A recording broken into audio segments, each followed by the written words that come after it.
Hi there everyone, it's Jaycee, and on my channel today, we're making some magic with paper. Get ready for a step-by-step card making tutorial where I'll guide you through creating this amazing interactive spinning card. We'll be using the versatile Jack-of-all-trades add-on die set from my Spellbinders collection. I'm going to start with the most background element of this card by using the BetterPress Deluxe deck press plate. This is from the Jack of all Trades collection from Spellbinders. And I'm going to press 2 panels of Galactic Crafty Necessities cardstock. These are all 2 new colors that I'll be using today. And on my BetterPress system, I'm going to position one of the A2 size panels of Galactic Stream. Using the A2 alignment guide on the magnetic chase, I'll apply a little bit of tape runner and press down on the platen to pick up the cardstock. Then I'll position the press plate to the center of the magnetic chase. And once I have that perfectly aligned, I'll use Galactic Stream Fresh Dye ink. This is from the same color family as the Crafty Necessities cardstock, and it's from the Sweet Dreams Fresh Dye ink set. I want the texture but not to introduce another color to this panel, which is why I'm inking the entire press plate with Galactic Stream. Then I'll return the platen to the magnetic chase and transfer this image over to my cardstock. I'll repeat the entire inking process again on that second panel of Galactic Stream. And I'll preserve one of the full-size panels, one full-size A2 panel of Galactic Stream with this textured plate. And then with the other panel, I'll reduce 1/4 inch on each side, creating a 3 3/4 by 5-inch panel, and the deluxe deck image is still centered onto this panel. I've had this We Are Memory Keepers Crocodile corner cutter for a very long time, and I'm using the 1/2-inch rounder to trim off the corners of my reduced 3 3/4 by 5-inch panel. And these 2 elements are going to be my most background pieces, so I don't need them quite yet, but I wanted to get them ready and let them dry. So I'll set these over to the side while I prep other elements for this card. The next piece that I'm making is the start of the spinner element. So I'm using Altenews Nesting Circles die set, and I already cut a piece of this heat-resistant acetate that I've had in my stash, again, for quite some time as well. And I used the 3rd largest die in this die set, and just ignore the circle in the center for now. On my Spellbinders tray, I've already cut all of the pips from my collection Jack of all Trades, Pip and Rank, and I cut the heart and diamond images from Velvet Cardstock, that's an Altenew color, and the club and spade from Jet Black. I'm using the grid of my Altenew alignment and cutting mat to perfectly position all of these pips. I want the images to repeat in the circle, so I'm going to start with the heart images first, using the X and Y grid as guides to perfectly position the heart images. Then I'll put the clubs down and the diamond, and then by the time I got to the spade, I realized I didn't have enough room.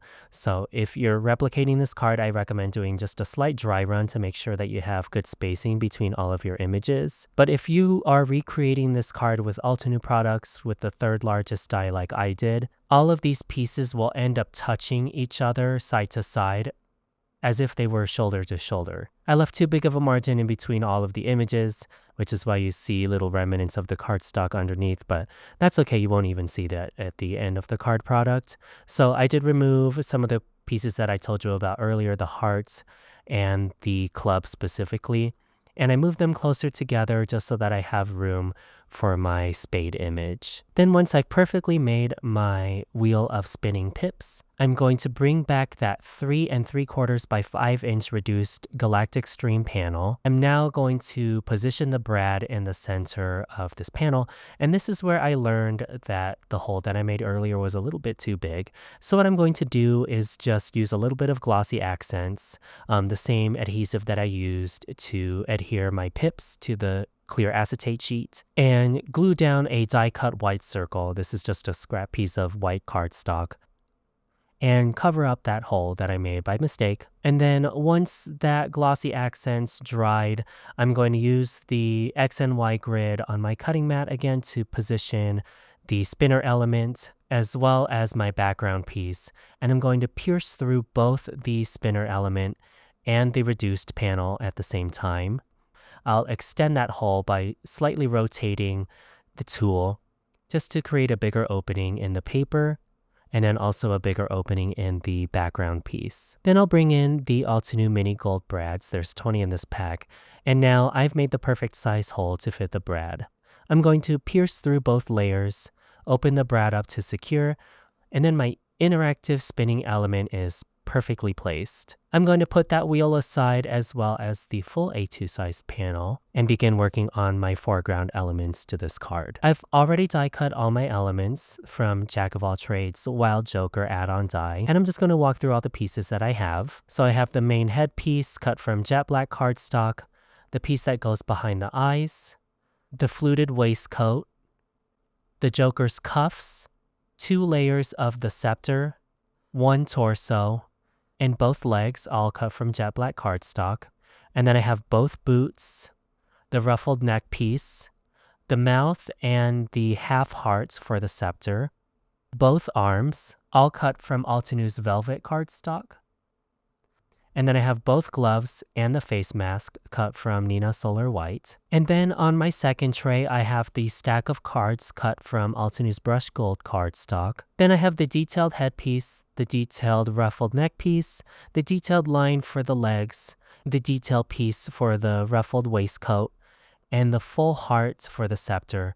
That's all cut from Chamomile cardstock. To start the assembly and layer of the Joker, I'm going to start with the face mask and bring the velvet mouth to the etching that's found on the face. Then I'll turn the piece over and adhere the jet black eye piece to fill in the void of the eyes. That's that B-shaped piece found in the Jack of All Trades Wild Joker add-on die set. I'll set the Jester's face mask over to the side and bring in the main headpiece. This is cut from jet black cardstock. And I'll bring in that chamomile detail layer and glue that to the jet black piece. Then with a piece of Instant Dimension foam tape, I'm going to foam mount the face mask to the main headpiece. Up next, I'll bring in the torso and the velvet neck piece base. There's etching on the torso to align this bottom part to the top part of the torso. Then I'll bring in the chamomile detail layer to create some interesting dimension on that ruffled neck piece. Then to assemble the arms, I need both white gloves and both jet black cuffs. And I'll start by applying glue to all of the pieces and bring in the jet black cuff to the white glove, and then put the white glove on top of the velvet arm base. There's etching on the torso die again for how to cross these arms perfectly.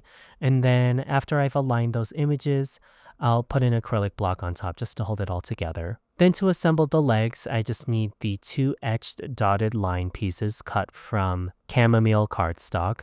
And then I'll run a line of glue along the side, and there is etching on the legs to complete the lines that are found on the Jester's pants. And then on that 3-spiked jet black waist piece, I'll put the Chamomile cardstock detail layer to the middle spike of that element. Then for the Jester's scepter, I'll fill in the other half of the chamomile heart with the velvet half piece. And I've learned with this collection that I need to put 2 layers of the staff for the scepter. It just helps make the whole piece a little bit more sturdy before adhering the top of the scepter to the jet black base. So now the Jester's slowly coming together. All I need to do is follow the alignment etching for putting the 2 legs together. And then there's also etching for each of the Jester's 2 boots. So I'll just follow those guides at the base of the ankles. But then I can bring the legs to the torso and also adhere the waist piece right above the pelvis for this completed body. So then all that's left to do is to adhere the Jester's scepter to his hand. I'm using glossy accents. Again, this is just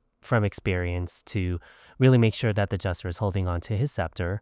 And then glossy accents again to adhere the stack of 3 cards to the Jester's other hand. So that's the completed Joker of Wild Joker add-on die set. So I'll set aside my Wild Joker piece and work on the sentiment. So I pressed this Lucky You sentiment onto some white cardstock. This is from Shuffling Sentiments, BetterPress press plate and die set. And then I can add this to my tray to start assembling this card. On this side folding A2 sized portrait-oriented card base, I'm going to adhere that full A2 size panel of Galactic Stream, then with some thick Instant Dimension foam tape. This is the 1/8 inch thick by 1/2 inch wide instant dimension foam tape. I'll apply this instant dimension foam tape, ensuring that I don't obstruct the brad element on the back, and center my spinner element to the center of my A2 size note card base. I'm also trying to ensure that the pattern of the Deluxe deck press plate is continuous.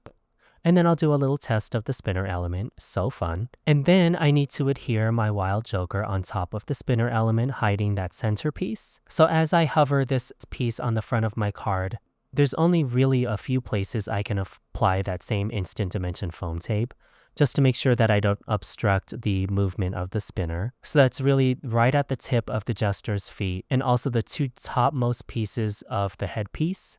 And then I can center the jester on top of the spinner and then do another test of the spinning element to make sure that it moves freely. Then finally, I will foam mount the Lucky You sentiment directly to the center. I just thought this was the best place to put the sentiment without obstructing the movement of the spinning element. So then last thing, I don't want to do too much to embellish this card, so I'm just going to add a little bit of sequins. This is Altenew Stellar Sequins in Champagne, and I'll just apply this around the jester and on the background, but not on the spinning element, using some glossy accents to make sure that these sequins don't go anywhere. And that finishes this interactive card with Wild Joker add-on die set from my collection at Spellbinders, Jack of All Trades. If you don't have the acetate sheet that I used to adhere all the pips to, you can just use the same color cardstock as your background, and that will still slightly conceal the spinning element for your card. Thank you so much for watching this video featuring the Wild Joker add-on die from my collection at Spellbinders, Jack of All Trades. This is a follow-up to my live session that I had just a few weeks ago, where I used the main pieces from Jack of All Trades collection, but either way, I've got all of those pieces linked in the description box. Feel free to check out my collection at Spellbinders, as well as all of the other materials that I used on this card. Please like this video and subscribe to my channel if you haven't already. And I'll see you right back here for more card making and paper crafting tutorials.